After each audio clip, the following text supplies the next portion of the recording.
کل مجلس عزا رضا آباد امام بارگاہ ہو سی گئی اندے قبلہ کعبہ علامہ حیدر عباس کاظمی صاحب اور ڈھیر سارے ذاکر خطاب فرمائیں گے اور آخر تے ماتمداری ہو سی گئی تمام مومنین مجلس دے وچ شرکت دی بھرپور اپیل کیتی جاندی ہے کل رضا آباد قصر رضا امام بارگاہ دے وچ مجلس عزا ہے تمام مومنین شرکت دی پرزور اپیل ہے ایک اور اعلان سماعت فرما لو پرسوں 13 محرم الحرام زیر انتظام چودھری عابد حسین جٹ ان دے مقام تے جڑی مرضی پر مجلس عزا ہوندی ہے پرسوں انشاءاللہ مجلس عزا ہو سی گئی جن دے وچ مولک دے ذاکر خطاب کر سن گے حباب مجلس وچ شرکت فرما کے ثواب درائن حاصل کرے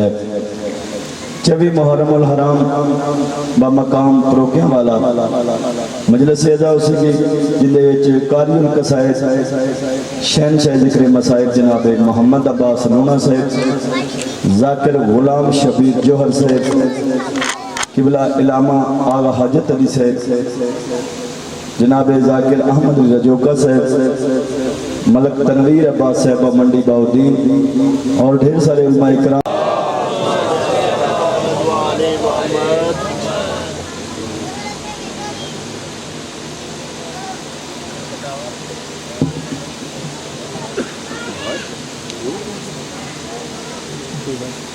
صلوات پڑھیں بلند آواز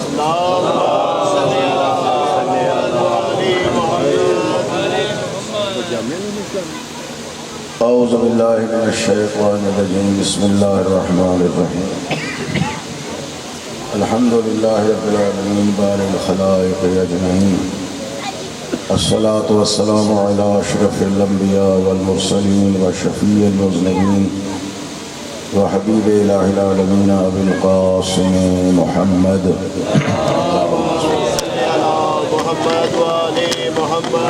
وأهل بيته الطيبين الطاهرين المعصومين المظلومين ولعنة الله على أعدائهم أجمعين أما بعد فقد قال الله الحكيم بسم الله الرحمن الرحيم ونكتب ما قدموا وآثارهم وكل شيء أحسناه في إمام مبين صلوات محمد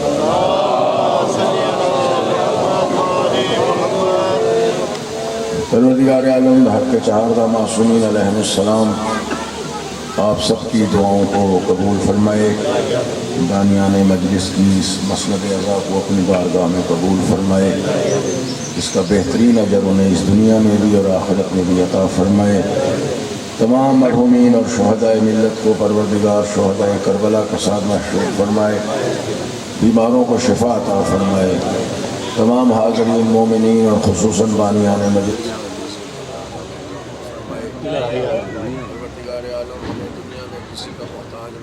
ہمارے آقا و مولا علیہ السلام کے ظہور تعظیم فرمائے اور ہم سب کو ان کی دعاؤں میں شامل فرمائے بلند آواز سے صلوات اللہم صلی علی محمد و آل محمد مومنین ماشاءاللہ کافی ہیں اور آواز صلوات کی جو ہے وہ کم ہے جس کو صلوات آتی ہے وہ تو بلند سے آواز سے صلوات اللہم صلی علی محمد و کے سامنے سورہ مبارکہ یاسین کی ایک آیت کا حصہ تلاوت کرنے کا شرف حاصل ماشاءاللہ ماشاءاللہ البتہ پوری آیت جو شروع ہو رہی ہے وہ یہ ہے کہ اِنَّا نَحْنُ نُحْيِي الْمَوْتَىٰ کہ ہم قیامت کے دن سارے مرنے والوں کو زندہ کریں تھوڑا تھوڑا نزدیک ہو جائے بجلی کا پتہ نہیں ہے تھوڑا تھوڑا نزدیک ہو جائے ایک صلوات پڑھتے ہیں صلی اللہ محمد و آل محمد یہ بجلی کا نا ہمارے ساتھ کوئی مسئلہ ہے اور یہ دیکھ لیں یہ دنیا کی بنائی ہوئی بجلی ہے جب اس کی ضرورت ہوتی ہے تو بھاگ جاتی ہے اس لیے ہم نے دنیا کے بنائے ہوئے کو کبھی مانا ہی نہیں کیا بات ہم انہیں مانتے ہیں اللہ کے بنائے ہوئے ہیں اللہ نے سورج بنایا ہے کبھی غائب نہیں ہوتا نظام جو ہے وہ ہمیشہ قائم رہتا ہے. اسی طرح ہم نے امام بھی وہ مانے ہیں جو اللہ کے بنائے ہوئے امام. ماشاءاللہ ماشاءاللہ. دنیا کے بنائے ہوئوں کا اعتبار نہیں ہے. جب ضرورت پڑتی ہے موقع سے بھاگ جاتے ہیں. کیا بات ماشاءاللہ جی. یہ بجلی بھی بندوں کی بنائی ہوئی ہے، جب ضرورت ہوتی ہے بھاگ جاتی ہے. صلوات پڑھیں کہ یہ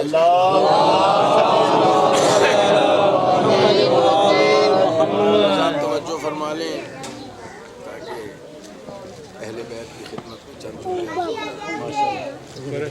آیت جو شروع ہو رہی ہے وہ یہ ہے کہ انا نحن نحیی الموتیٰ، ہم نے سب مردوں کو زندہ کر دینا. ونکتب ما قدموا وآثارهم، اور ہم تمہارے اعمال کو لکھ رہے ہیں، محفوظ ہو رہے ہیں جو بھی عمل کر رہے ہیں. ما قدموا کا معنی ہے کہ جو عمل آپ نے کر لیا اور اس کا ٹائم ختم ہو گیا. مثلا آپ مجلس میں آئے، جتنی دیر مجلس ہو رہی ہے آپ کا ثواب لکھا جا رہا ہے. جب مجلس ختم ہو جائے گی تو یہ ثواب آپ کے نامہ اعمال میں محفوظ ہوگا. اس کو کہا گیا ہے ما قدموا، یعنی آپ نے یہ عمل آگے بھیج دیا. کوئی بھی نیک عمل ہے یا خدا نہ کرے کوئی گناہ کرتا ہے تو جتنی دیر وہ نیکی کر رہا ہے یا برائی کر رہا ہے فرشتے لکھ رہے ہیں، اور جب وہ عمل ختم ہو جائے گا تو وہ عمل انسان کے نامہ اعمال میں خدا کی بارگاہ میں آگے پہنچ جائے. وآثارہم کا مطلب یہ ہے کہ جو آپ اپنی زندگی کے اثرات دنیا میں چھوڑ کے جا رہے ہیں. کوئی خدا نہ کرے سینما بنا دیتا ہے تو وہ فلم کوئی بھی دیکھے گناہ اس کے نامہ اعمال میں بھی لکھا جا رہا ہے جس نے بنایا ہے. اسی طرح کسی نے مسجد بنا دی، امام بارگاہ بنا دیا جی ماشاءاللہ، تو وہ بنانے والے وفات پا گئے، دنیا سے چلے گئے، مگر وہاں جب تک یہ اللہ کا عبادت جو اللہ کی ہو رہی ہے، نماز ہو رہی ہے، مجلس امام حسین علیہ السلام ہو رہی ہے، ذکر اہل بیت ہو رہا ہے، وہ قیامت تک اس کے نامہ اعمال میں لکھا جاتا رہے گا. جنہوں نے اس مجلس کی بنیاد رکھ دی وہ انشاءاللہ زندہ ہیں تو بھی ان کے نامہ اعمال میں لکھا جا رہا ہے، اور اگر کوئی بزرگ چلا گیا دنیا سے اس کے نامہ اعمال میں بھی لکھا جا رہا ہے اور لکھا جاتا رہے گا. اس کو کہا ہے وآثارہم، کہ تمہاری زندگی کے جو اثرات ہیں جو چھوڑ کے جا رہے ہو وہ بھی ہم لکھ رہے ہیں. آواز آ رہی ہے سب؟ نعرہ تکبیر، نعرہ رسالت، نعرہ حیدری، آواز بلند تر صلوات. فرما رہے ہم مردوں کو زندہ کریں گے. تمہارا ہر عمل لکھا جا رہا ہے نامہ اعمال میں، جیسا بھی ہے، چھوٹا ہے، بڑا ہے، اچھا ہے، برا ہے. اور جو زندگی کے اثرات چھوڑ کے جا رہے ہو وہ بھی لکھا جا رہا ہے، اس کا بھی حساب و کتاب ہو رہا ہے. اور پھر آخر میں فرماتا ہے وَكُلَّ شَيْءٍ أَحْصَيْنَاهُ فِي إِمَامٍ مُبِينٍ، ہم نے ہر شے کا علم امام مبین کو دے دیا ہے. اور لفظ امام مبین پر سورہ مبارکہ یاسین کی 12ویں آیت مکمل ہو جاتی ہے. یعنی آیت نمبر 12 لکھا ہوا ہے. آپ روز ماشاءاللہ پڑھتے ہیں قرآن. 12 نمبر لکھا ہوا ہے کہ یہاں آیت 12ویں مکمل ہو گئی لفظ امام مبین پر. قرآن میں ہر شے اللہ تعالیٰ کی حکمت اور مصلحت کے مطابق ہے. یعنی خدا نے دنیا کو سمجھا دیا ہے کہ امام مبین 12 ہوں گے. جو اللہ کی طرف سے امام بنائے ہوئے ہوں گے وہ 12 ہوں گے. ان کی تعداد 12 ہوگی. نہ 12 سے کم ہو سکتی ہے نہ 12 سے زیادہ ہو سکتی ہے. صلوات بھیج دے محمد والا.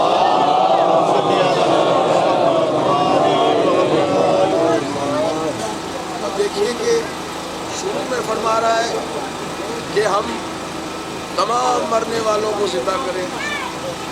قیامت میں سب نے زندہ ہو جانا. جو اس دن زندہ ہوں گے وہ بھی پہلے مریں گے پھر اللہ انہیں زندہ کرے گا. اور فرما رہا ہے تمہارا ہر عمل لکھا جا رہا ہے. اور آخر میں اس آیت کے آخر میں فرما رہا ہے کہ میں نے ہر شے کا علم امام مبین کو دے دیا ہے. اس کا مطلب یہ ہے کہ قیامت کے دن ہمارا واسطہ امام مبین سے ہے. بہت توجہ چاہ رہا ہوں کہ آپ آواز پہنچ جائے. یعنی یہ ہو نہیں سکتا کہ قیامت کا دن آ جائے اور ہمارا تعلق امام سے نہ ہو. صلوات بھیجنے کی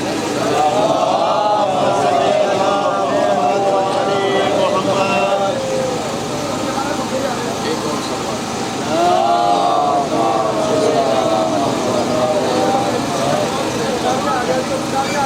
توجہ فرمائیں انشاءاللہ. ایک اور صلوات.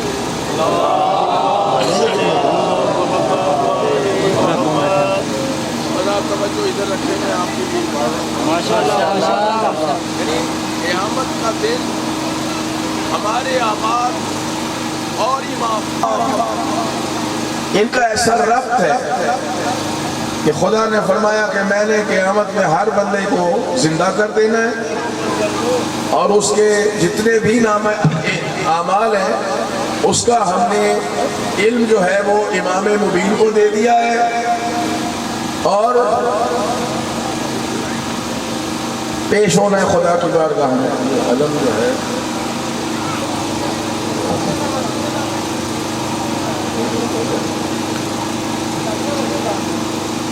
پھر دیکھ لیں کہ اِنَّا نَحْنُ نُحْيِي الْمَوْتَى، ہم مردوں کو زندہ کریں گے.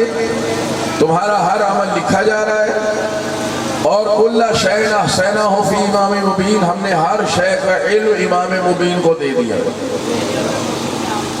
تو اس کا مطلب یہ ہے کہ امام کے ساتھ تعلق ہے قیامت کا بھی اور ہمارے اعمال کا بھی. اور اسی چیز کو اللہ تعالیٰ نے سورہ بنی اسرائیل میں واضح کر کے فرمایا کہ یوم ندعو کل اناس بامامہم، ہم قیامت میں ہر انسان کو اس کے امام کے ساتھ بلائیں گے.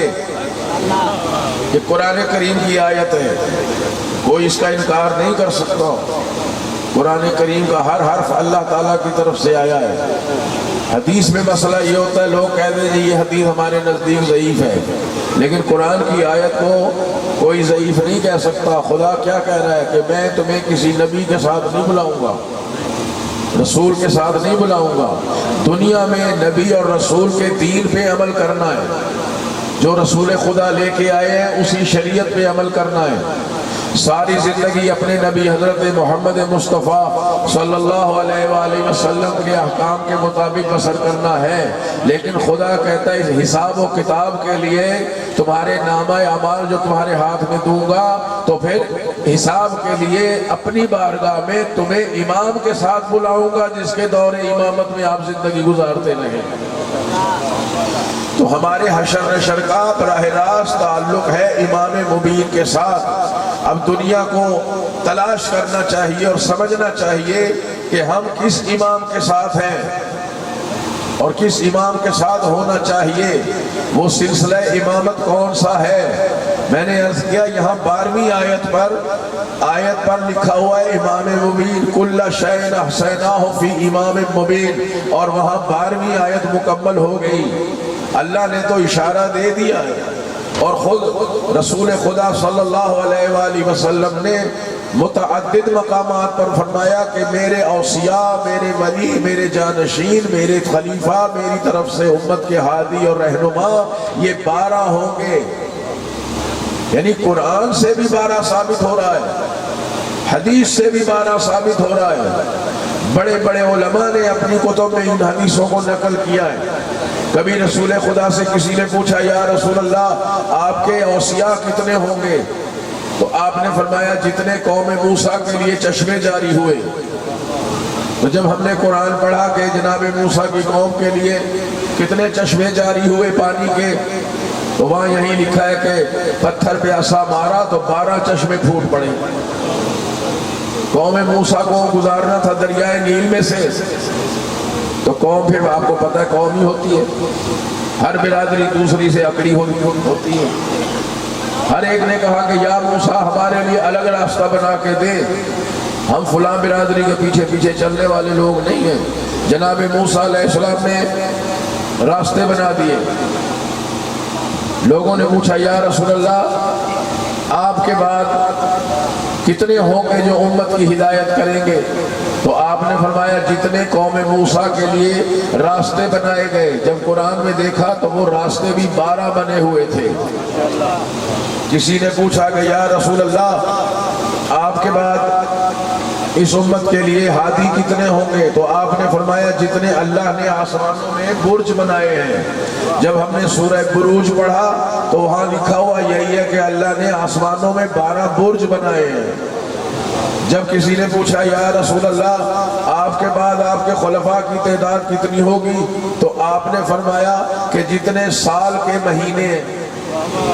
جب قرآن میں دیکھا تو صاف آیت لکھی ہوئی ہے ان عدت الشہور عند اللہ 12 شہرا یوم خلق السماوات والارض، کہ اللہ کے نزدیک جب سے یہ کائنات بنی ہے مہینوں کی تعداد 12 ہے۔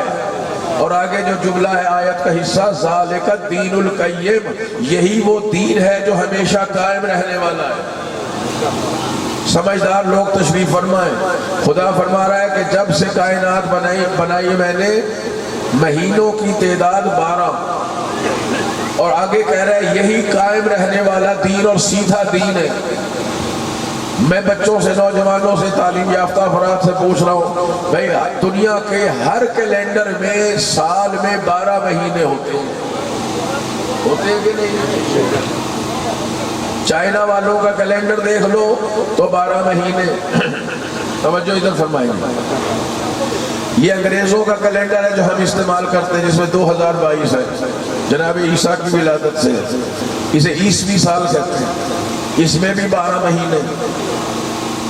اسرائیل یہودیوں کا ملک ہے، ان کا اپنا کیلنڈر ہے، وہ جناب موسیٰ علیہ السلام کی تاریخ اور اعتبار سے اس میں بھی 12 مہینے۔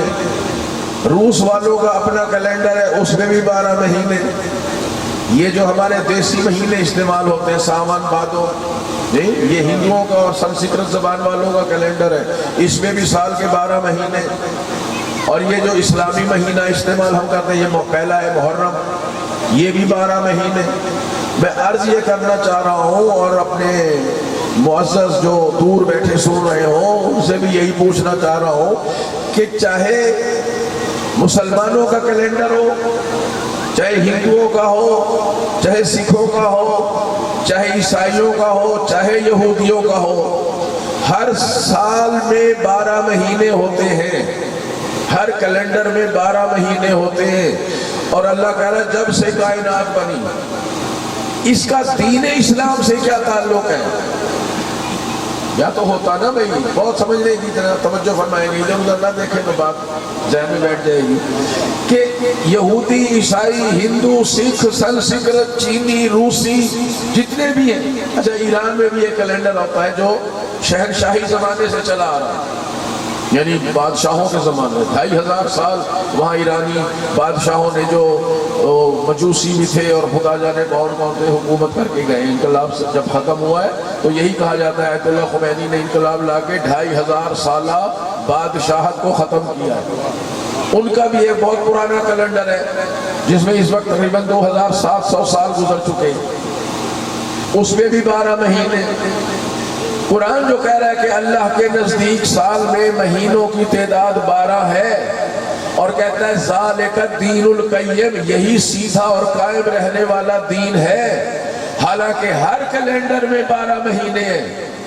یا تو ہوتا جی عیسائیوں کے کیلنڈر میں تعداد کچھ اور، یہودیوں میں تعداد کچھ اور، مجوسیوں میں تعداد کچھ اور، ہندوؤں میں تعداد کچھ اور، جبکہ جس کیلنڈر کو بھی آپ دیکھیں اس میں 12 مہینے ہی ہوں گے، صرف اسلامی کیلنڈر میں 12 مہینے نہیں ہیں۔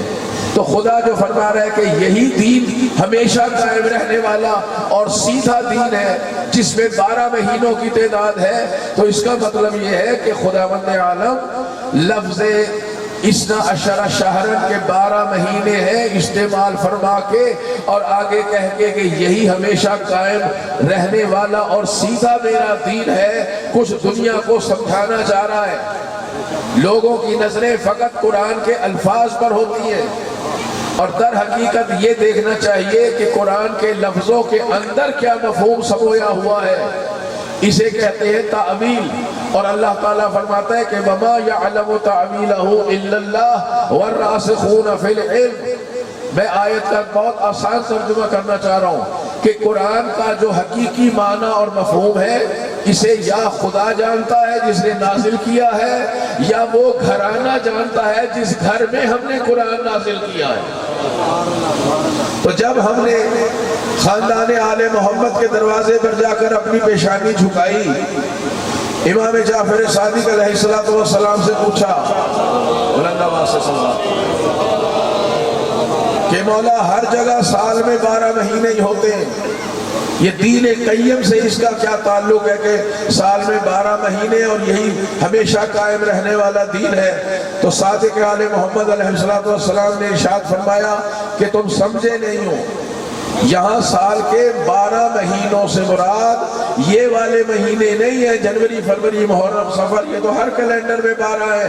دراصل اللہ بتا رہا ہے کہ میری طرف سے ہدایت کرنے والے ہمیشہ 12 امام ہوں گے، اور جس مذہب میں 12 امام ہیں یہی وہ دین ہے جو ہمیشہ قائم رہنے والا، اس لیے کہ ہر دور میں ایک امام موجود ہے۔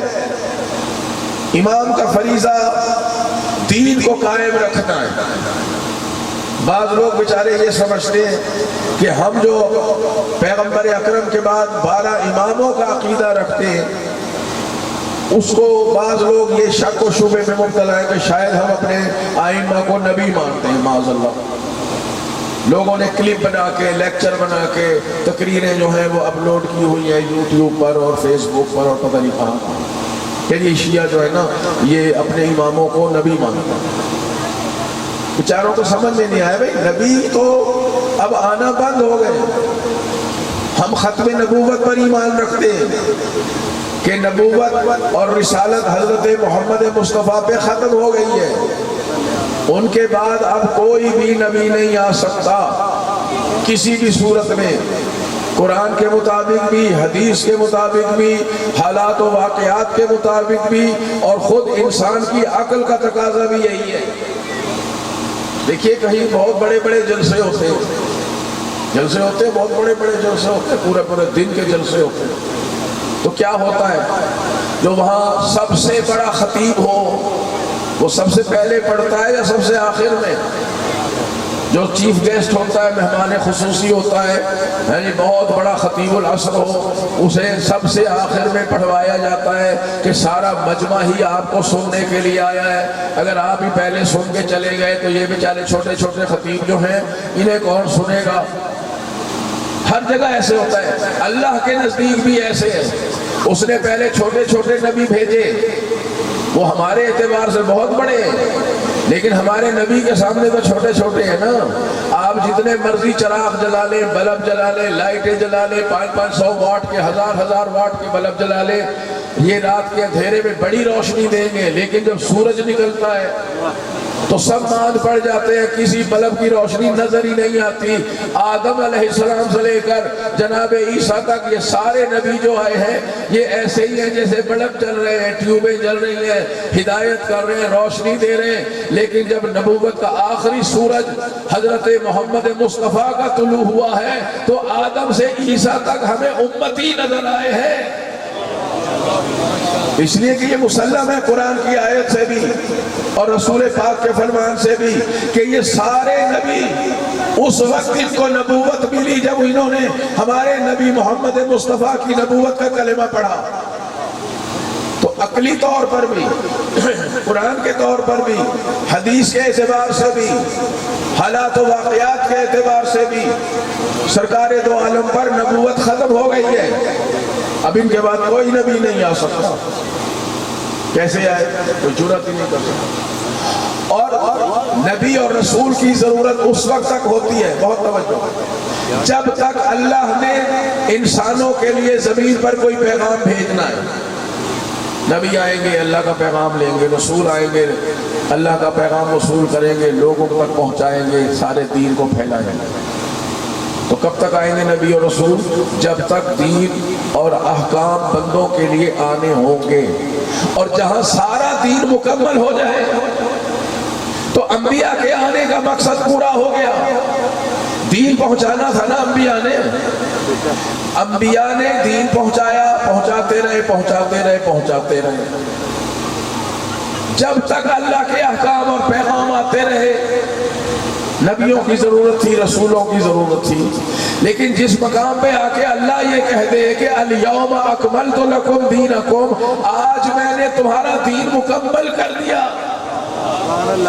تو پھر اس کے بعد تو جب دین ہی مکمل ہو گیا تو پھر کسی نبی کی ضرورت باقی نہیں ہے. اب ضرورت کس چیز کی ہے کہ ایک رہبر ہو, ایک ہادی ہو, ایک پیشوا ہو, ایک آگے آگے چلنے والا ہو, جو امت کو اسی دین محمد پر قیامت تک لے کے چلتا رہے, جو پوری انسانیت کو آگے آگے چل کر دین مصطفیٰ پر لے کے جانے کا ذمہ وار ہے. اس کو امام کہا جاتا ہے. امام کا معنی ہوتا ہے پیشوا, آگے آگے چلنے والا. ہر مسجد میں ماشاءاللہ امام ہوتا ہے جی, چھوٹی چھوٹی مسجد ہے اس میں بھی امام ہے. لوگوں کو مسجد کا امام سمجھ میں آتا ہے, کائنات کا امام سمجھ میں نہیں آتا. ایک صاحب نے کلپ بنایا, وہ مکے میں رہتے ہیں, مکہ مکرمہ میں, توجہ فرمائیں, ان کا کلپ مل جائے گا آپ کو یوٹیوب پر. اور یہ شیعوں کے 12 امام کون سی مسجد کے امام ہیں بتائیں, انہوں نے کون سی مسجد میں نمازیں پڑھائیں؟ یہ مسجد کے امام تک محدود ہیں. یعنی سوچ اور فکر اتنی محدود ہے کہ مسجد کے امام سے باہر آ ہی نہیں سکتے. توجہ دیکھیں, امام مسجد جو ہوتا ہے نماز پڑھاتا ہے, ہماری مسجدوں میں پیش امام ہوتے ہیں, پیش نماز ہوتے ہیں, سب کی مسجدوں میں ہوتے ہیں. یہی خدا سمجھاتا ہے کہ جب ایک چھوٹی سی مسجد ہو, اس کے لیے ایک رہنما کی ضرورت ہے جو آگے کھڑا ہو کے اپنے پیچھے کھڑے لوگوں کو نماز پڑھائے. تو یہ اتنی بڑی کائنات میں کیا امام کی ضرورت نہیں ہوگی جو پوری انسانیت کو دین محمد پر لے کے چلے؟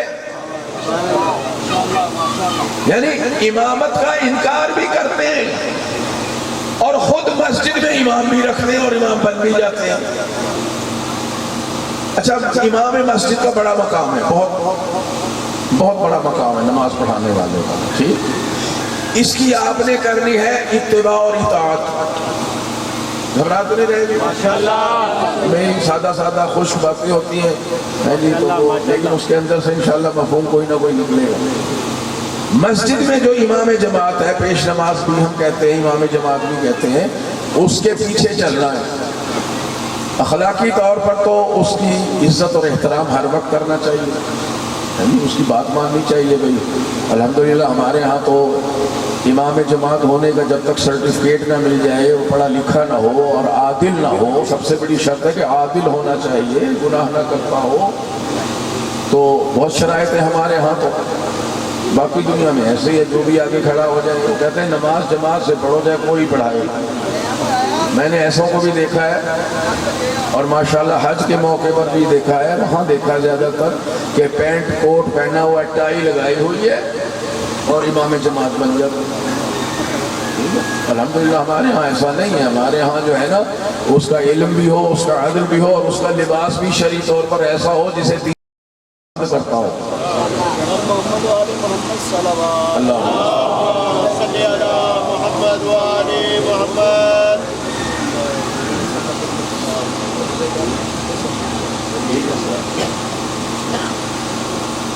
انہوں نے روزے کا مسئلہ پوچھ لیا ہے تو اس کا جواب دے دو پہلے کہ جتنا سفر آپ کریں نا جس میں نماز قصر ہو جائے, اتنے ہی سفر پہ روزہ بھی قصر ہو جاتا ہے.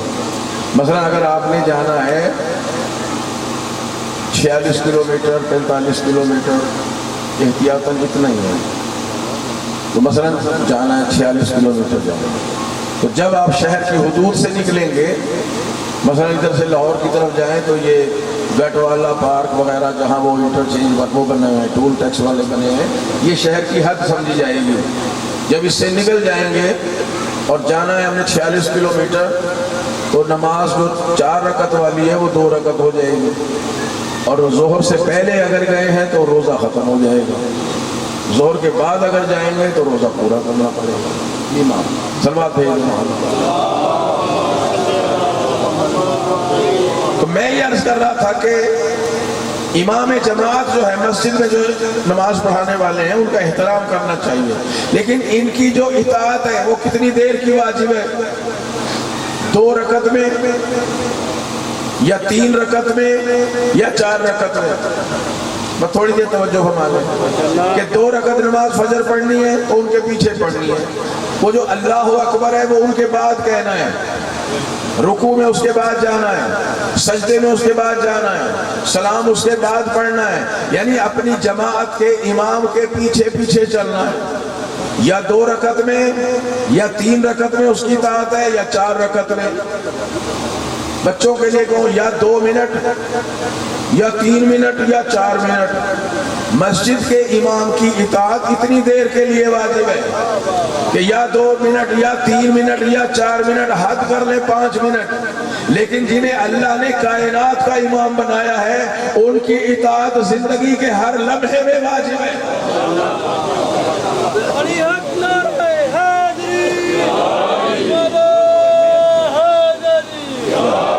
اب یہ دنیا کو دیکھنا چاہیے کہ وہ امام ہیں کون جنہیں پوری کائنات کا اللہ نے امام بنایا ہے، اور رسول اللہ نے بتایا ہے کہ میرے بعد 12 ہوں گے۔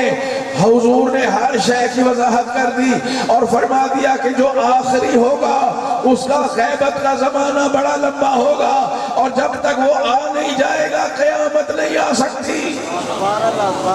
جس کے انتظار میں قیامت رکی ہوئی ہو ہمارے وہ امام ہیں۔ اب ساری دنیا منتظر ہے، ساری دنیا کہ 12ویں آئیں گے، 12ویں امام آئیں گے، تو ہم انہیں یہی کہتے ہیں نبی 12ویں امام کا انتظار کر رہے ہیں کہ نہیں وہ آئیں تو زمین کے معاملات ٹھیک ہوں، یہ جھگڑے فساد، یہ دہشت گردی، یہ مہنگائی، یہ کرپشن، یہ قتل و غارت، یہ جو کچھ بھی زمین پر فتنے فساد پھیلے ہیں وہ 12ویں آ کے ٹھیک کریں گے، ٹھیک کریں گے۔ صدیوں سے انتظار کر رہے ہیں اور وہ 12ویں آ نہیں رہے، اور ابھی پتہ نہیں کب تشریف لائیں گے۔ تو ہم نے ان سے کہا دست بستہ کہ بھائی انتظار کیوں کر رہے ہو، 12ویں نے ٹھیک کرنا ہے نا آ کے، تو ایک 12واں بنا لو، سارے مل کے ایک 12واں بنا لیں کہ بھئی یہ امام ہے 12واں، اور ہم یہ ہماری اقتداء کی پیشوائی کریں گے، رہبری کریں گے، ہم ان کے پیچھے پیچھے چلیں گے، زمین کا نظام ٹھیک ہو جائے گا، امن و امان قائم ہو جائے گا۔ ہر فرقے کا عالم یہی کہے گا کہ بھئی 12ویں کو خدا بھیجے گا، ہم نہیں بنا سکتے۔ ابھی تک بات سمجھ میں نہیں آئی، 12ویں کو خدا بھیجے اور پہلے کو آپ بنائے۔ جب 12واں آئے گا، جب 12ویں کو خدا بھیجے گا آخری کو، تو پہلا کون آئے گا، کون بھیجے گا؟ دنیا کو یہ بات سمجھ میں نہیں آتی۔ اور جب ہم پوچھتے ہیں کہ 12ویں سے پہلے تو ضروری ہے کہ 11 کا پتہ ہو۔ دیکھیے ہمارا ایمان ہے کہ اللہ نے 1,24,000 نبی بھیجے، ٹھیک، یہی نبوت کا عقیدہ ہے ہمارا اصول دین میں۔ اچھا کسی کو نام آتے ہیں 1,24,000 کے؟ دنیا میں کسی کو نہیں آتے، آج ہی نہیں، حضور کے زمانے میں بھی کسی کو نہیں آتے تھے، اور حضور نے بھی نام نہیں بتائے، بس یہی کہا کہ بھائی 1,24,000 انبیاء آئے ہیں، اور آخری میں پہلا آدم تھا، آخری میں۔ یہی ایمان رکھنا واجب ہے، صرف اتنا ایمان رکھنا واجب ہے کہ اللہ نے ہمارے لیے، انسانوں کے لیے اتنے نبی بھیجے، آدم سے شروع کیے جناب خاتم پہ لا کے ختم کر دینا۔ کہاں کہاں آئے پتہ نہیں ہے، کس کس امت کے لیے آئے پتہ نہیں ہے، کب دنیا میں آئے کب چلے گئے کوئی پتہ نہیں، کس کا کیا دین و مذہب تھا ہمیں کچھ پتہ نہیں ہے، لیکن اگر ایک کا بھی انکار کیا، سرکار دو عالم پر ہم مرے جا رہے ہیں، قربان ہو رہے ہیں صدقے یا رسول اللہ، ایمان ہے ہمارا، لیکن اگر ایک نبی کا بھی انکار کیا، کسی نے یہ کہہ دیا جی 1,24,000 نہیں، 1,23,999 آئے تھے جن میں پہلے آدم آخری حضور، ایک کا انکار کیا ہے نا، اور ان میں سے نہیں کیا کسی کا انکار جن کا نام قرآن میں آیا ہے، کسی انجان نبی کا جسے ہم جانتے بھی نہیں، اگر ایک کا بھی انکار کیا تو حضور پر ایمان لانے کا کوئی فائدہ نہیں ہوگا۔ بندہ مسلمان نہیں کہلائے گا۔ اسی طرح 12ویں کو مان رہے ہیں کہ امام مہدی آئیں گے، بھئی پہلے 11 کون سے ہیں؟ اگر ان میں سے کسی ایک کا بھی انکار کیا تو 12ویں کو ماننے کا فائدہ نہیں ہوگا۔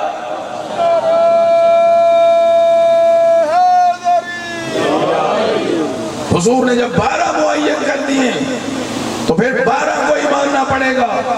اور سرکار دو عالم نام دے کر گئے ہیں۔ میں نے عرض کیا کہ نبی اس وقت تک آئیں گے جب تک خدا کی طرف سے دین آتا رہے گا، اور جب دین مکمل ہو جائے گا اور اللہ خود سند دے دے کہ آج تمہارا دین مکمل ہو گیا۔ یہ آیت تو سب کو یاد ہے نا، الیوم اکملت لکم دینکم، آج تمہارا دین مکمل ہو گیا۔ نہیں، اس سے جو پہلے آیت ہے وہ سب سے زیادہ قابل غور ہے کہ الیوم یئس الذین کفروا عن دینکم، آج کافر تمہارا دین مٹانے سے مایوس ہو گیا۔ آج کافر تمہارا دین مٹانے سے مایوس ہو گیا۔ اب اس کا دل ٹوٹ گیا کہ اب میں دین مصطفیٰ کو مٹا نہیں سکتا۔ الیوم اکملت لکم دینکم، آج تمہارا دین ہم نے مکمل کر دیا۔ تو قرآن پڑھنے والا ہر مسلمان غور کرے نا کہ وہ دن ہے کون سا، جس دن کافر مایوس ہو گیا۔ ہجرت سرکار نے کی، کافر مایوس نہیں ہوا۔ جنگ بدر جیت لی، کافر ہار گیا، کافر مایوس نہیں ہوا۔ کہا کوئی بات نہیں، شکست ہو گئی ہے نا، ہم ختم تو نہیں ہوں گے، پھر آ کے لڑیں گے۔ احد میں، بدر میں، خندق میں، خیبر میں، حنین میں کتنی جنگیں لڑی، کافر مایوس نہیں ہوا۔ حتیٰ کہ مکہ فتح کر لیا سرکار نے، کافر مایوس نہیں ہوا۔ مگر آج کہہ رہا ہے اللہ کہ آج کافر مایوس ہو گیا۔ توجہ چاہ رہا ہوں، بس ٹائم بھی ختم ہو رہا ہے۔ آج کافر مایوس ہو گیا تمہارا دین مٹانے سے، اور آج دین مکمل ہو گیا، میری ساری نعمتیں تم تک پہنچ گئی اور اسلام سے میں راضی ہو گیا۔ تو وہ دن کون سا ہے جس دن کافر مایوس ہو گیا اور دین مکمل ہو گیا؟ دنیا عام طور پر گزر جاتی ہے، قرآن کے لفظوں کو دیکھ دیکھ کر گزر جاتی ہے، اور حالات و واقعات کا پتہ نہیں ہے۔ جب نہیں ہے تو ان سے پوچھو جن کو پتہ ہے، جن کو معلوم ہے ان سے پوچھیں۔ دنیا کو نہیں پتا تو نہ صحیح ہم بتاتے ہیں۔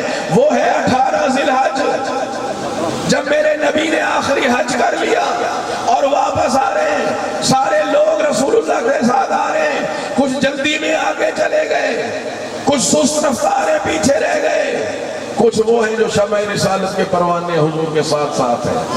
اللہ کا حکم آ گیا کہ یا ایھا الرسول بلغ ما انزل الیک من ربک، حبیب وہ پیغام پہنچا دے جو تیرے رب کی طرف سے آ گیا ہے، اور یہ اتنا اہم پیغام ہے کہ فَإِن لَمْ تَفْعَلْ فَمَا بَلَّغْتَ رِسَالَتَهُ، اگر یہ نہ پہنچایا تو آپ نے کار رسالت انجام ہی نہیں دیا، کام ہی نہیں کیا تو نے میرا، اگر یہ پیغام نہ پہنچایا، جبکہ پورا دین پہنچا چکے تو اب کون سا کام رہ گیا؟ اور کتنا اہم ہے کہ اگر یہ نہ پہنچایا تو کچھ بھی نہ پہنچایا، کتنا اہم ہے۔ تو فوراً سرکار نے کہا کہ سب کو روک لو، جو آگے چلے گئے انہیں واپس بلاؤ، جو پیچھے رہ گئے ان کے آنے کا انتظار کرو اور کہو جلدی جلدی آئیں۔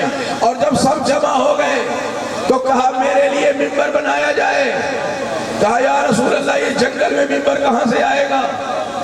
پہلے بتاتے تو ہم ممبر ساتھ ہی لے آتے، کوئی سامان لے آتے، اب ہمارے پاس تو ممبر بنانے کا سامان بھی نہیں ہے۔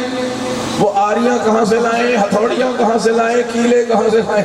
ہم تو حج کرنے آئے تھے، کوئی لکڑی کا کام کرنے تو نہیں آئے تھے، کیسے بنائیں؟ حضور نے کہا میں بتاتا ہوں تم بناتے جاؤ، یعنی بتا دیا جب میرے بغیر تم ممبر نہیں بنا سکتے تو ممبر پر بیٹھنے والا کیسے بنا سکتے ہو؟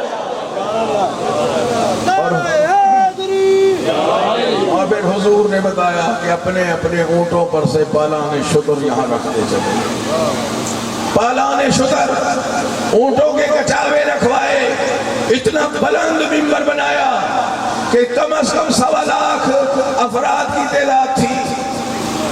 جی 1.25 لاکھ آدمی کہنے کو آسان ہے، سارے حاجی نمازی، بڑے مقدس لوگ، بڑے محترم لوگ، اور حضور نے اس پر کھڑے ہو کر خطاب فرمایا.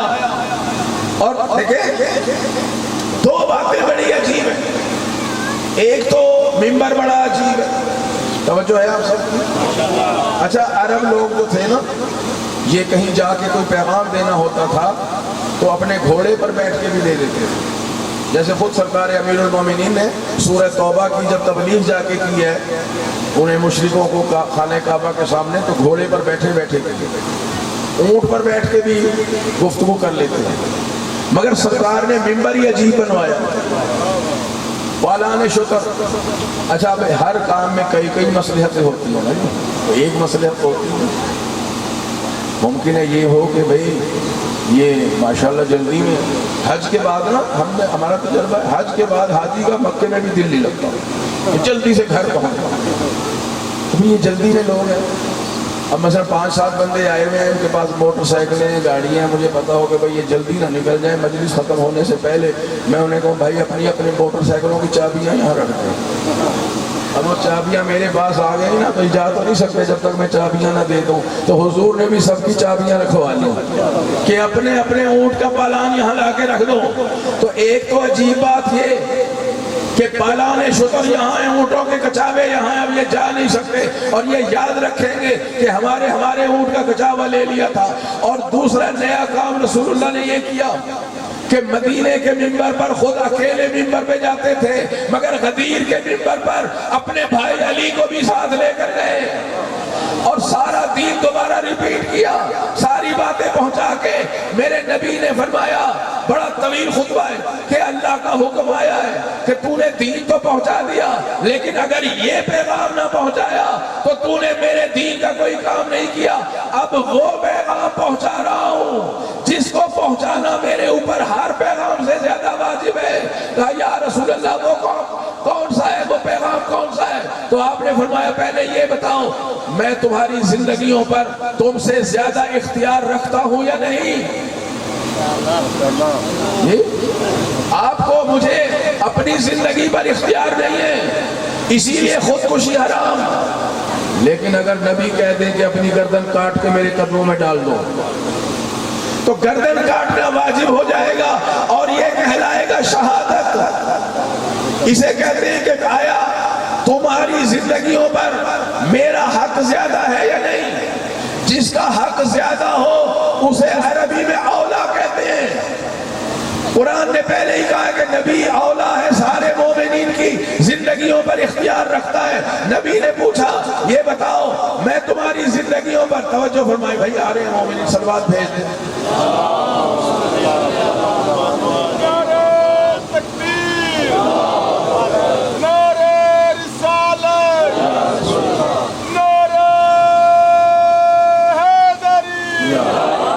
بس توجہ فرمائیں, 2-4 منٹ کی بات ہے.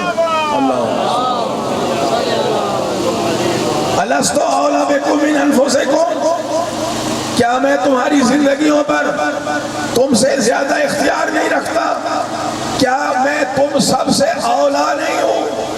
قالوا بلا یا رسول اللہ, سب نے کہا جی ہاں یا رسول اللہ, آپ کو اختیار ہے, ہم پہ اختیار, آپ اولا ہیں. بھائی جو اولا ہوتا ہے وہی مولا ہوتا ہے.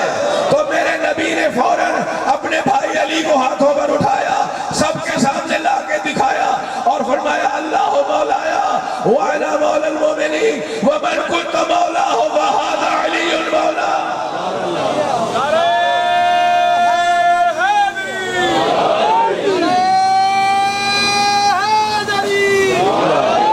کسی نے اس کا انکار نہیں کیا کہ اللہ میرا مولا ہے, میں مومنوں کا مولا ہوں.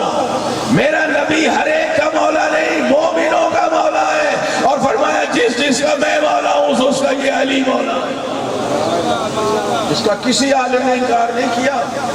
ہمارے بہت بڑے عالم گزرے ہیں, علامہ امینی, انہوں نے الغدیر کے نام سے کتاب لکھی ہے, اردو میں بھی ہے, نیٹ پہ بھی مل جاتی ہے, ڈاؤن لوڈ کریں اور بچے پڑھیں. اس میں انہوں نے چونکہ مولا کے نام کا عدد ہے 110, لہذا انہوں نے 110 راویوں سے یہ حدیث نقل کی ہے غدیر والی. ٹھیک ہے، اس سے زیادہ راوی سب سے زیادہ راوی یعنی بیان کرنے والوں کی تعداد اس حدیث غدیر کی ہے، اس سے زیادہ کسی حدیث کے راوی کو تعداد نہیں ملتی جتنی غدیر کی روایت کے مطابق ملتی ہے۔ من کنت مولا۔ اور پھر سرکار دو عالم نے کیا فرمایا؟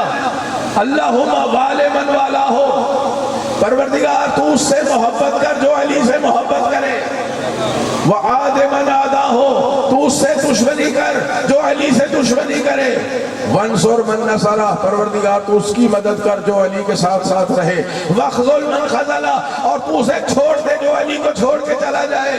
اب بتائیں نبی کی دعا قبول ہوتی ہے یا نہیں؟ پر نبی کی نہ قبول ہو تو پھر کس کی ہوگی؟ تو اب ثابت ہو گیا نا کہ اللہ ہر ایک سے محبت نہیں کرتا، اللہ فقط اس سے محبت کرتا ہے جو علی سے محبت کرے، اللہ اس سے دشمنی کرتا ہے جو علی کا دشمن ہے، اللہ اس کی مدد کرتا ہے جو علی کے ساتھ ساتھ رہے، اور جو علی کو چھوڑ دے خدا بھی اسے چھوڑ دیتا ہے۔ بس میرے عزیزوں، میرے محترموں، میں نے آپ کا بہت ٹائم لیا، ہم صرف مجالس میں اتنا ہی پڑھتے ہیں، ٹھیک ہے، کیونکہ مقصد یہی ہوتا ہے، لیکن خطبہ اس سے آگے ہے، جس کی وجہ سے اللہ کہہ رہا ہے آج کافر مایوس ہو گیا۔ بھائی کافر مایوس نہیں ہو رہا تھا کہ محمد جب تک زندہ ہیں دین ہے، آخر انہوں نے فوت ہو جانا ہے، پردہ پوشی کر لینی ہے تو پھر دین مٹا دیں گے۔ اب حضور نے کہہ دیا جس کا میں مولا ہوں اس کا علی مولا ہے۔ اب بھائی لوگوں نے ویسے بھی تو دل سے زبان سے تو کہہ دیا بخیر بخیر، لیکن دل میں یہی ہوگا کہ یہ بھی تو چلے جائیں گے، جب محمد چلے جائیں گے تو یہ بھی چلے جائیں گے، نہیں جائیں گے تو ہم شہید کر دیں گے، اس کے بعد دین مٹا دیں گے۔ لیکن میرے نبی نے اہتمام کیا اور فرمایا لوگوں یاد رکھنا، یہ خطبہ غدیر ہے، یاد رکھنا میرے بعد یہ میرا بھائی علی میرے دین کا محافظ ہے، اور علی کے بعد حسن اس کا بیٹا محافظ ہوگا، حسن کے بعد حسین ہوگا، 12ویں آقا تک نام لے کر کہا قیامت اس وقت تک نہیں آئے گی جب تک یہ 12واں حق امامت ادا نہ کر لے۔ اب کافر مایوس ہو گیا کہ محمد نے اپنے بعد اپنے دین کو بچانے کے لیے 12 محمدوں کا اعلان کر دیا اور قیامت تک انتظار کیا ہے، اب ہم مرتے مر جائیں گے، دین محمد کو ختم نہیں کر سکتے۔ اسی کو اللہ نے فرمایا ہے کہ یہی دین قائم ہے، وہ 12 مہینوں والی آیت یاد ہے نا، ذالک الدین القیم، یعنی یہی وہ دین ہے جو ہمیشہ قائم رہے گا، ہمیشہ قائم رہے گا، اس لیے کہ اس کے 12 امام موجود ہیں جو اس دین کی حفاظت کریں گے۔ ہم انہی اماموں کو مانتے ہیں جن کے نام بنام حضرت پیغمبر اسلام دے کر گئے ہیں۔ کتنی آیتوں میں بھی اس کی تصریح اور وضاحت کی گئی ہے کہ 12 اماموں کے نام سرکار دو عالم خود عطا فرما کے گئے ہیں، انہیں ہم نے امام نہیں بنایا، نبی بھی امام نہیں بنا سکتے، اللہ بناتا ہے، نبی کا کام ہوتا ہے اعلان کرنا اور ہمارا کام ہے ان کی اطاعت کرنا۔ بس میرے عزیزوں، میرے بھائیوں، انہی اماموں نے اس دین کو بچایا ہے، یہ کوئی تعصب کی بات نہیں ہے، کوئی اختلافی بات نہیں ہے، پوری تاریخ اسلام آپ کے سامنے ہے۔ جب جب مشکل موقع آیا ہے رسول اللہ کی زندگی میں، جتنے مشکل مقام آئے، جتنی جنگوں کے میدان آئے، تاریخ گواہ ہے کہ ہر جنگ کا فاتح میرے آقا و مولا علی ابن ابی طالب ہے۔ جنگ فتح ہی اس وقت ہوتی تھی، اور آج بھی اسلامی جنگ اسی وقت فتح ہوگی جب امیر المومنین علی کا نعرہ بنا۔ پہلوان بھی جب اکھاڑے میں اترتا ہے نا، مجھے ایک سکھ نے بتایا، سکھ نے، کہ ہم سکھ بھی جب اس میں اترتا ہے نا پہلوان اکھاڑے میں کشتی لڑنے کے لیے، تو پہلے زمین پر ہاتھ رکھ کے یا علی کا نعرہ بلائے۔ میرے مولا کا نام ہی اتنا بلند ہے کہ جو اس کا نام دل سے لے لے اللہ اس کو بلندیاں ہی عطا فرمائے۔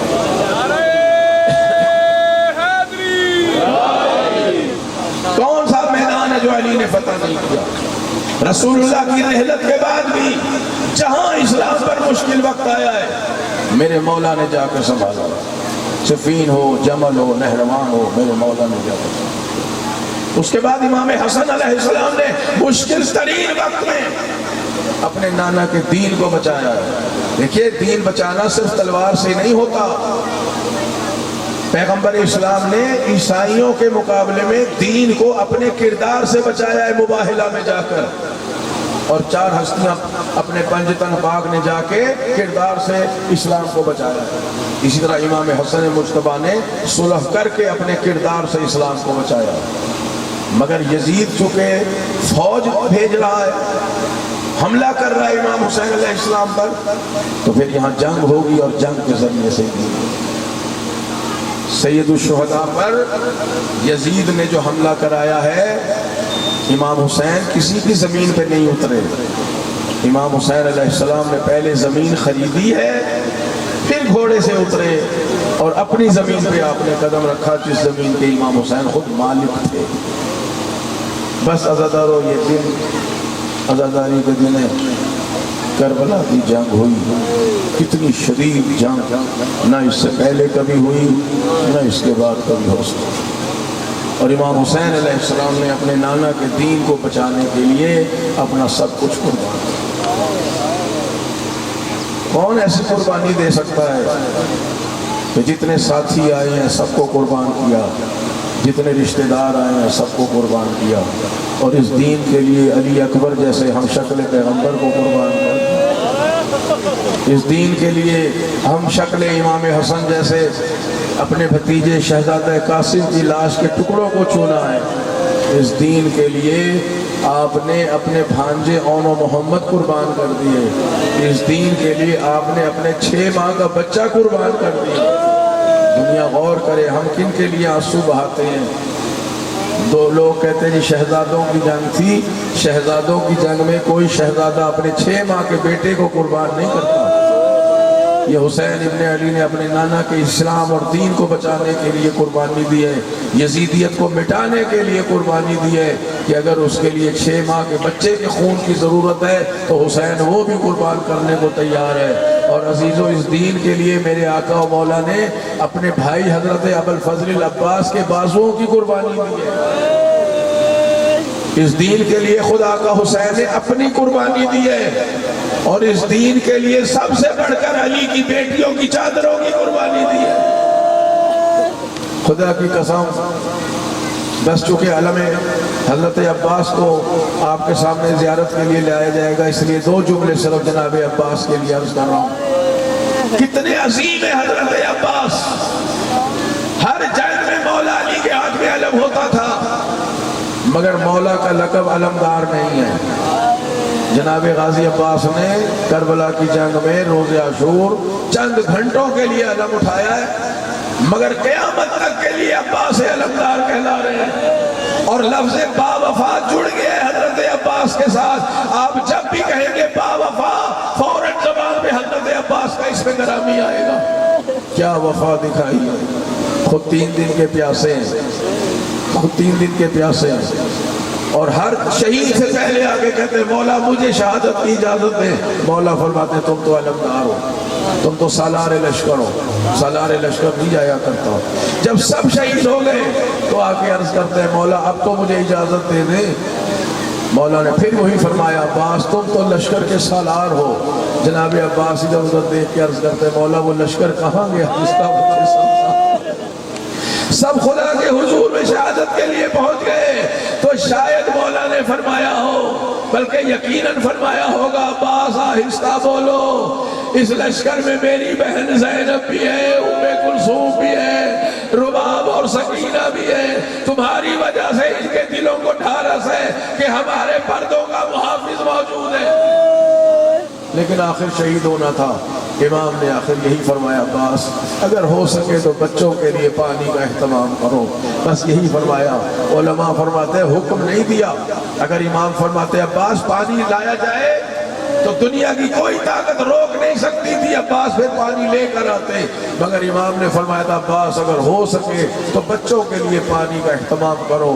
جناب عباس گھوڑا بڑھاتے ہوئے دریا پہ جا کے داخل ہوئے اور اپنا مشکیزہ بھرا، اور دنیا کو بتا رہے کہ کوئی طاقت مجھے روک نہیں سکتی ہے. 4000 کا لشکر کھڑا تھا راستہ روکنے کے لیے. جب انہوں نے علی کے شیر کو آتے دیکھا سب گیدڑوں کی طرح بھاگ کے ایک طرف ہو گئے. جناب عباس نے دریا سے اپنا مشکیزہ بھرا اور ہاتھوں میں پانی اٹھا کے دنیا کو دکھا رہے کہ یہ ہے میری وفا, پی سکتا ہوں, کوئی روک نہیں سکتا, مگر نہیں پیوں گا چونکہ میرے آقا حسین اور ان کے بچے پیاسے. جب مشکیزے میں پانی لے کر نکلے تو عمر ابن سعد نے آواز دی کہ خبردار حسین کے خیمے میں پانی کا ایک قطرہ بھی نہ جانے دینا. اگر حسین نے پانی کا ایک گھونٹ بھی پی لیا تو ہم جنگ جیت نہیں سکیں گے. بس ہر طرف سے حملے شروع ہوئے. عباس کے تو ایک ہاتھ میں مشق ہے, ایک ہاتھ میں علم ہے, تلوار مولا نے اپنے پاس رکھ لی تھی. اب تو ڈھال سے اپنا دفاع بھی نہیں کر سکتے, بس عزادار و تیر چل رہے ہیں. مگر جناب عباس اس پانی کو بچا رہے ہیں کہ کسی طرح سکینہ اور اصغر کے لیے یہ پانی پہنچا دوں. ایک ملعون نے بازو کاٹ دیا, مولا عباس نے وہ مشکیزہ اپنے منہ اقدس میں لے لیا. ایک دوسرے ملعون نے آگے دوسرا بازو کاٹ دیا. مولا اس مشکیزے کے اوپر جھک گئے اور مشک کو بچا رہے ہیں. مگر آخر کب تک؟ ایک تیر جو مشک میں لگا, ادھر سے پانی بہنے لگا, ادھر سے عباس کی روح پرواز کرنے لگی. ایک ملعون نے سر میں گرز مارا. علی کا شیر گھوڑے پر سنبھل نہ سکے, جب زمین پر آئے مولا کو آخری سلام کیا. میرے مولا نے فرمایا عباس تیرے بعد میری قبر ٹوٹ گئی اور عباس میرے جینے کی آس ختم ہو گئی. اب کہتے ہیں گرد و غبار بلند تھا. مولا وہاں سے چلے. حمید کہتا ہے میں بھی ساتھ ساتھ چلا. مولا نے عباس کے بازوؤں کو اٹھایا. مولا عباس کے سرانے آئے. بس آخری جملے 2 منٹ کا سماعت فرما لیں. جناب عباس کا سر اٹھا کے اپنے زانوں پہ رکھا. جناب عباس نے سر زمین پہ رکھ دیا. مولا نے پھر اٹھا کے اپنی گود میں رکھا. عباس نے پھر سر اٹھا کے خاک پہ رکھا. مولا فرماتے عباس اپنا سر میری گود میں کیوں نہیں رہنے دیتے؟ جناب عباس رو کے تو آپ میرا سر اٹھا کے اپنی گود میں رکھ رہے ہیں اور مجھے پتا ہے تھوڑی دیر بعد آپ بھی شہید ہوں گے تو آپ کا سر مٹی پر سے کون اٹھائے گا؟ بس عزادارو مولا عباس جانتے ہیں کہ مولا حسین نے صبح سے جنازے اٹھائے ہیں. میرے بھائی تھک گئے ہیں, ان سے میرا جنازہ اٹھایا نہیں جائے گا. لہذا وصیت کی. مولا سکینہ سے وعدہ کیا تھا کہ پانی لے کر آؤں گا. اگر پانی نہیں لے جا سکتا تو پھر میرا جنازہ بھی خیمے میں نہ لے کر جائیے. عباس چلے گئے دنیا سے. مولا نے وہی خالی مشکیزہ اٹھایا, عباس کا علم اٹھایا. چھوٹے چھوٹے بچے دیکھ رہے ہیں. شہزادی سکینہ کہہ رہی ہے بچوں وہ میرے چچا کا علم آ رہا ہے, میرے چچا پانی لا رہے ہیں, سب سے پہلے تمہیں پانی پلاؤں گی. مگر اللہ جانے بچے کس طرح تڑپ گئے ہوں گے کہ خالی علم آیا ہے مگر چچا عباس علمدار تشریف نہیں لایا. ہر کوئی خود نگرانے میرا لائے گیا پرگاہ. ہائے زین تو میری قید دا ہن امکانے. میرا مولا رو رو کے آندے پہنے دستور سواراں دا تے